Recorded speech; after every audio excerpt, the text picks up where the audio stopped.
네, 안녕하세요. 매일 아침 빠르게 만나는 미국 주식과 테슬라 소식 아트라운 TV입니다. 대다수의 테슬라가 지금 하드웨어 3를 가지고 있는데 이 하드웨어 3에도 드디어 FSD 12.5가 된다라고 합니다. 어떠한 의미를 가지고 있는지 같이 알아보도록 하겠고요. 9월달 금리 인하가 확실해졌어요. 이 점도 같이 알려드리도록 하겠습니다. 그리고 EU 관세와 트럼프 정책이 테슬라에게 악영향만 있을까요? 반대의 시각도 전달해 드리도록 할게요. 미국 증시 현황부터 간략히 살펴보고 가도록 하겠습니다. 오늘 증시를 보시면 나스닥과 러셀이 청구같이 성장주들의 반등이 더욱더 컸습니다. 아무래도 금리 인하가 기정사실화되면서 이러한 결과가 나왔다라고 보시면 될 것 같아요. 자, 어제는 7월달 FOMC 의사록 그 회의록이 나왔어요.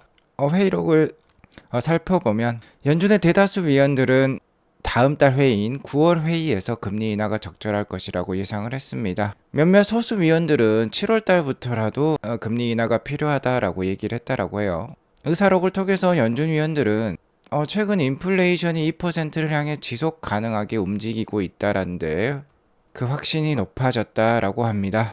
연준의 목표치가 인플레이션 2%인데 앞으로도 지속해서 인플레이션이 좀 낮아지면서 2%를 향해 간다라고 예상을 하고 있는 거예요. 자, 그러면 이번 주 후반에 있을 잭슨홀 미팅을 보나 마나라고 볼 수 있겠죠. 아마 시장에 그렇게 큰 영향은 미치지 않을 것 같습니다. 자, 현재 주가는 이미 금리 인하를 선반영하고 있다라고 보시면 될 것 같아요. 오늘 나스닥이 0.57% 상승하면서 17,900을 넘겼는데요. 자, 여기 보시면 골든 크로스가 나왔습니다. 이제 주가가 좀 안정화되었다라고 보시면 될 것 같아요.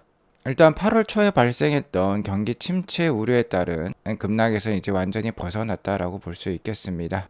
다만 오늘 주가 상승폭은 좀 제한이 된 편이었어요. 다우지수 같은 경우는 0.14%밖에 오르지 못했는데 이 FOMC 의사록에 나온 고용과 관련된 부분은 생각보다 좀 안 좋게 나왔기 때문입니다. 2023년 4월부터 2024년 3월까지 최근 1년 동안 비농업 일자리 증가폭이 기존 예상 대비 0.5%포인트 정도 하락하는 것으로 나왔어요. 하향 조정이 되면서 고용시장이 예상보다 악화될 수 있다라는 우려가 다시 커지면서 금일 주가의 상승폭은 좀 제한됐다라고 볼 수 있겠어요. 아무튼 유가 역시 거의 71불대까지 내려오면서 최근 1년간 수준에서 가장 낮은 수준까지 내려왔습니다. 이러한 모습을 보면 자, 인플레이션은 이제 정말 완화가 많이 되었고 9월달 금리 인하는 정말 기정사실화되어 있다라는 게 금리나 유가를 통해서는 다 알 수 있을 것 같아요. 현재 CME 페드와치를 새벽에 확인해 본 결과 9월달 금리 인하 확률은 역시나 100%이고요. 50bp 인하 확률은 35.5%예요. 어제보다 소폭 상승하는 모습을 보여주었습니다. 아무래도 좀 더 비둘기파적이었던 연준의 7월달 FOMC 의사록이 나오면서 이러한 결과가 나온 것으로 판단이 들고요. 앞서 말씀드렸듯이 현재 주가에는 이미 9월달 금리 인하 그 호재가 이미 반영이 되고 있다고 볼 수 있겠어요. 중요한 거는 다음 주에 있을 엔비디아 실적 발표가 역시 되겠습니다. 시장의 반등과 함께 테슬라도 오늘 0.98% 상승한 223.27불로 마감을 했어요.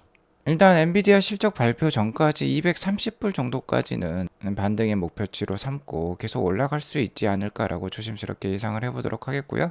자, 이렇게 예상하는 이유는 최근 테슬라의 분위기가 굉장히 좋기 때문입니다. 자, 제가 어제 유럽연합의 대중국산 전기차 관세에 대해서 설명을 해드렸는데요. 일단 관세가 전반적으로 다 올라갔어요. 자, 하지만 테슬라는 다른 중국 로컬 기업에 비해서 상대적으로 적게 올라갔다라고 했죠. 그러니까 대형 호재라고 말씀을 드렸습니다. 그리고 테슬라에 대한 관세가 올라가서 유럽에서 테슬라의 판매량이 저하된다라고 하면 중국에서 잘 팔면 됩니다. 현재 중국 로컬 판매량이 굉장히 잘 나오고 있다라고 어제 설명을 드렸어요. 여기 보시면은 3분기가 현재 가장 좋은 페이스를 보이고 있다라고 말씀을 드렸죠. 3분기는 역대 최대 중국 판매량을 테슬라가 기록할 것으로 예약이 되어 있습니다. 자, 그리고 유럽 시장은 모델 Y와 같은 SUV보다 모델 3와 같은 좀 더 소형 세단이 잘 팔릴 수 있는 그런 시장이에요.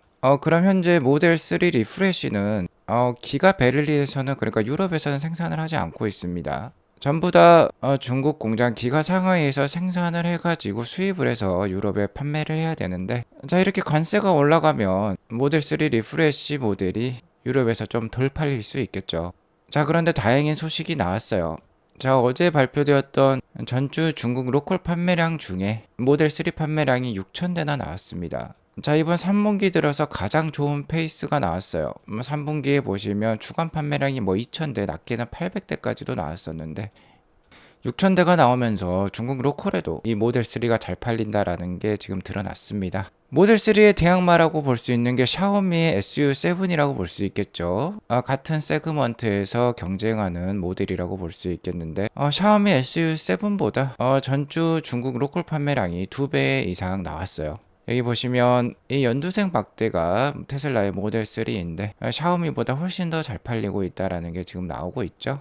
테슬라는 이렇게 글로벌 정책 변화에도 잘 대응하고 있다라는 게 숫자로 드러나고 있습니다. 자, 전반적으로 이 관세율을 보면 자, 이쪽이 6월 달에 발효가 되었던 퍼센트지고 오른쪽이 8월 20일에 발표가 되었던 퍼센트지예요. 자, 전반적으로 다 낮아지긴 했어요. 조금씩 낮아지고 몇몇 회사들은 오르기도 했는데요. 테슬라는 가장 많이 낮아졌습니다. 그 이유가 역시나 중국 정부로부터 보조금을 가장 적게 받기 때문이라고 볼 수 있겠죠.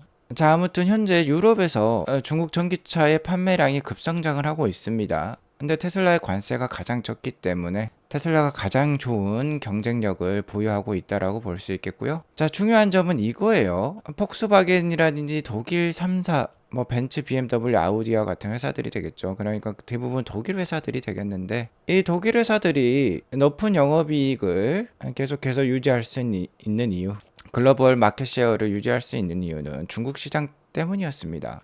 중국에서 잘 팔리기 때문에 경쟁력을 유지를 할 수 있었는데요. 유럽이 대중국 관세를 올리게 되면 중국이 가만히 있을까요? 그러지 않을 것입니다. 아무래도 폭스바겐이라든지 독일 3사에게 또 페널티를 중국에서도 부여할 거예요.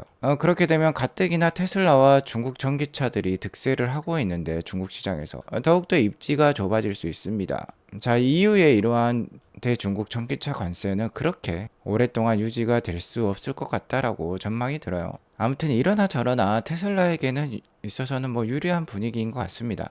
자, 그리고 어제 중국 베이징에서 2024 세계 로봇 컨퍼런스가 개최될 것이라고 말씀을 드렸는데요. 옵티머스 로봇과 사이버트럭 FSD를 모두 공개할 예정이라고 밝혔는데 자, 실제 로봇 컨퍼런스에 테슬라의 부스의 모습이 이렇게 나오고 있습니다. 많은 사람들이 테슬라 부스에서 지금 관람을 하고 있는데요. 자, 실제로 이렇게 옵티머스 로봇이 전시가 되어 있는 게 확인이 되었어요. 베이징 국제 컨벤션 및 전시센터 A103 부스에 있다라고 합니다. 중국 베이징에 사시는 분들은 한번 관람을 해보도록 하시기 바라겠고요. 사이버트럭도 이런 모습으로 전시가 되어 있어요. 현재 사이버트럭은 중국 도로를 달릴 수 있는 승인을 받은 것으로 확인이 되고 있습니다. 사이버트럭은 이제 미국을 넘어서 멕시코와 캐나다에도 판매가 되고 있는데요. 중국에도 어서 빨리 좀 판매가 되었으면 좋겠습니다. 자, 이런 식으로 모델 Y도 전시가 되어 있는데 퀵실버 생산인 색깔인 것 같아요. 자, 우리나라에도 이 색깔이 이제 모델 3Y에 적용이 된다라고 합니다. 지금 뭐 모델 Y와 같은 경우는 수입차 판매 1위를 보여주고 있는데요. 이 색깔까지 들어오면 가뜩이나 뭐 회색이라든지 무채색 계열을 좋아하는 국내 소비자 정서상 더 테슬라가 잘 팔릴 수도 있을 것 같습니다. 자, 다만 제가 관련된 소식을 계속 찾아보았는데 FSD를 공개했다라는 것은 지금 드러나고 있진 않아요. 자, 하지만 다행스럽게도 어제 좋은 소식이 있었으니 바로 FSD의 신버전이 다시 한번 공개가 되었습니다. 12.5.1.4가 나왔어요. 기존의 1.3 버전이 8월 9일에 나왔는데 12일 만에 새로운 버전이 나왔습니다. 1.4가 나왔어요. 테슬라 직원들에게 있어 테스트 중에 있는 것이 확인이 되었고 여기서 가장 중요한 부분이 FSD가 하드웨어 3에도 하드웨어 3가 적용된 차량에도 적용이 되는지 여부였습니다. 자, 추가적으로 확인해 본 결과 이 하드웨어 3에도 이제 드디어 FSD 12.5가 사용이 되는 것이 확인이 되었어요. 자, 기존의 하드웨어 3가 적용된 차량은 FSD 버전 12.3.6까지만 실행이 되었었습니다. 최신의 버전인 12.5.3은요. 그러니까 12.5 버전부터는 하드웨어 4에만 적용이 되었어요. 그런데 이번에 12.5.1.3에서 1.4로 바뀌면서 어제 새롭게 출시가 되면서 이제 하드웨어 3 차량에도 버전 12.5가 적용이 된 것이에요. 자, 12.5와 12.3은 정말 큰 차이가 있습니다. 갭이 커요. 10배 이상 성능이 좋아진 게 바로 12.5가 되었습니다. 버전 11과 12 사이의 그 성능 차이만큼이나 12.3과 12.5의 성능 차이가 있어요. 자, 하드웨어 3에 이 12.5가 적용되는 게 왜 중요하냐면 현재 글로벌에는 테슬라 차량이 600에서 700만 대 정도가 보급이 되었는데 자, 아직까지 운영되고 있는 테슬라 차량의 85% 이상이 하드웨어 3를 사용을 하고 있기 때문입니다. 그러면 이제 12.5가 하드웨어 3에도 적용이 되었다라고 하니까 대부분의 이제 차량에서는 최신 FSD인 12.5를 쓸 수 있다라고 볼 수 있게 되는 것이죠. 자, 이렇게 되어야지만 일론 머스크가 상상하는 로보택시 플릿이 완성이 되는 거예요. 하드웨어 3에도 FSD 12.5 이상이 이제 적용이 되어야만 하는 것입니다. 일론 머스크가 타노스의 이 절대 장갑처럼 핑커 스냅을 한번 하는 순간 글로벌에 보급된 모든 차량이 로보택시로 바뀔 수 있다라는 뜻이 되겠어요. 자, 그러니까 하드웨어 3 차량에도 이 버전 12.5가 보급이 되는 게 굉장히 중요한 것이었는데, 자, 이제 그게 완성이 된 것입니다. 자, 로보택시 완성에 로보택시 그 플릿 완성이 한 발짝 더 다가섰다라고 보시면 될 것 같아요. 자, 그러나 저러나 이제 8월 말로 향하고 있는데 8월 달에 이미 FSD 버전의 업데이트가 정말 많이 있었어요. 4번이나 있었습니다. 자, 하지만 더욱더 많이 업데이트가 되어야만 할 것 같아요. 자, 현재 핸즈프리 FSD 12.5는 롤링아웃 되고 있는 게 맞습니다. 요번에 나온 게 하드웨어 3.0, 하드웨어 3를 위한 11.5가 어제 나온 것이죠. 이제 나머지 세 가지가 지금 남아있다라고 볼 수 있겠는데 8월 말까지 좀 다 나왔으면 좋겠고요. 8월 말까지 다 나오지 못하더라도 10월 10일 전까지는 다 구현이 될 것으로 판단이 들어요. 자, 그러니까 10월 10일 로보택시 공개 전까지는 테슬라에게 있어서 FSD 호재는 계속 발현이 될 것입니다. 자, 그러니까 테슬라 주가가 최근에 이렇게 하단을 올리면서 지속 반등 중에 있다라고 볼 수 있겠어요. 자, 그리고 테슬라가 이렇게 AI 기술이라든지 FSD 기술이라든지 옵티머스를 발전시킬 수 있는 것이 바로 이 인재의 힘이라고 볼 수 있겠죠. 기술은 인재들로부터 나오는 것이니까요. 테슬라는 하루 평균 16,000건 이상의 입사 지원서를 받는다라고 합니다. 어마무시하죠. 글로벌 인재들이 이렇게 빨아들이고 있기 때문에 테슬라의 혁신은 지속이 되는 것이고요. 우리가 지속해서 장기 투자를 할 수 있는 원동력이 되는 것 같아요. 자, 그렇기 때문에 앞으로도 남아있는 FSD 로보택시와 관련된 기술들이 계속해서 혁신을 보여줄 것으로 판단이 들고요. 자, 곧 있으면 미국 대선이 있죠. 11월 달이 되겠는데 최근 레거시 미디어들이 실시하는 여론조사를 보면 거의 동률인 것 같아요. 아니면은 카멀라 해리스가 이길 수도 있는 분위기가 형성이 되고 있습니다. 거의 한 달 전에 트럼프 피격 사건이 있을 때는 트럼프의 당선이 확실시해 보였는데요. ABC, CBS, MBC가 보도하고 있는 내용을 보면 해리스에게 있어서는 4%나 긍정적인 소식들이 나오고 있고 트럼프에게 있어서는 89%나 네거티브한 소식들이 나오고 있다라고 해요. 자, 이렇게 기존 미디어는 편향적이라는 것입니다. 너무나도 편향적이죠. 사람들을 통제하고 싶어 하는 게 기존 미디어예요. 그러니까 일론 머스크도 와우라고 표현을 하면서 놀라움을 감추지 않고 있는데요. 트럼프를 지지하고 나서 일론 머스크 입장에서는 답답하겠죠. 대부분의 일반 대중들은 자, 이러한 레거시 미디어로부터 정보를 얻는데 자, 이런 식으로 너무나도 편향적이면은 이런 미디어에 의해서 통제를 받을 것입니다. 답답했던 일론 머스크가 직접 여론조사를 실시를 했어요. 자, 실시를 해보니까 564만 표나 일단은 전체 표를 얻었는데 그 중에 73% 정도가 트럼프가 이길 거라고 트럼프를 지지했어요. 자, 이 결과 너무나도 다르죠? 물론 일론 머스크가 여론조사를 실시한 건 자기 스스로도 비과학적이다라고 얘기를 하고 있습니다. 왜 그러냐면 X상에서 실시를 했기 때문이고요. 사람들이 쉽게 클릭을 하기 때문에 그렇다라고 볼 수 있겠는데 또 X에는 일론 머스크와 트럼프의 우호적인 유권자들이 많을 것입니다. 그렇기 때문에 이러한 결과가 나왔을 건데요. 자, 어쨌든 이 결과만 비교를 해보자고 하면은 너무나도 반대라고 볼 수 있겠죠. 자, 그리고 둘 중에 하나를 신뢰를 해야만 한다라고 보면 오른쪽이 맞다라고 저는 생각을 합니다. 이거는 실제 유권자들이 투표를 한 결과이고요. 왼쪽은 레거시 미디어들이 조장해 놓은 결과라고 볼 수 있겠어요. 자, 만약 오른쪽이 맞다라고 친다면 트럼프가 집권을 하게 될 것이고 트럼프가 집권을 하게 되면 전기차 보조금을 없애겠다라고 여러 차례 밝히고 있죠. 자, 이렇게 되면 테슬라에게 안 좋을까요? 그렇지도 않을 것 같습니다. 일단은 트럼프가 집권을 하게 되면 일론 머스크를 지근거리에 두고 자문 역할까지 시킬 거라고 했어요. 자, 그렇게 되면 굉장히 테슬라에게 있어서 우호적인 정책들이 또 많이 나올 수도 있겠죠. 자, 그리고 만약 트럼프가 집권해서 전기차 보조금이 없어진다라고 하면 이게 발효가 되는 시점이 내년 이맘때쯤이 될 수 있을 것 같습니다. 그렇게 되면은 그 전까지 테슬라는 불티나게 팔릴 거예요.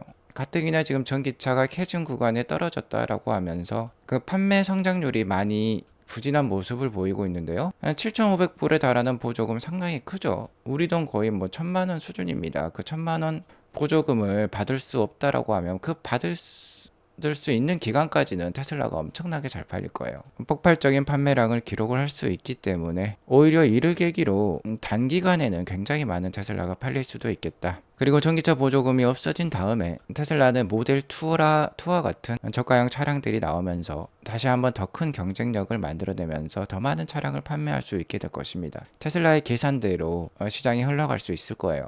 자, 그러니까 뭐 EU 관세라든지 트럼프 정책이라든지 테슬라에게 있어서 악영향은 없는 것 같습니다. 오히려 더 좋은 영향이 될 수 있겠어요. 자, 오늘 이것으로 방송을 마치도록 하겠습니다. 자, 그리고 아트라운 TV가 테슬라와 미국 주식 투자에 있어서 많은 도움을 드리고 있는데요. 더 큰 도움을 받고 싶으시다면 멤버십 가입 꼭 한번 고려해 보시기 바라겠습니다. 더 좋은 인사이트와 함께 더 편안한 투자 이어가실 수 있을 거예요. 자, 그럼 오늘 이것으로 방송을 마치도록 할게요. 오늘도 시청해 주셔서 감사합니다. 좋은 하루 되세요.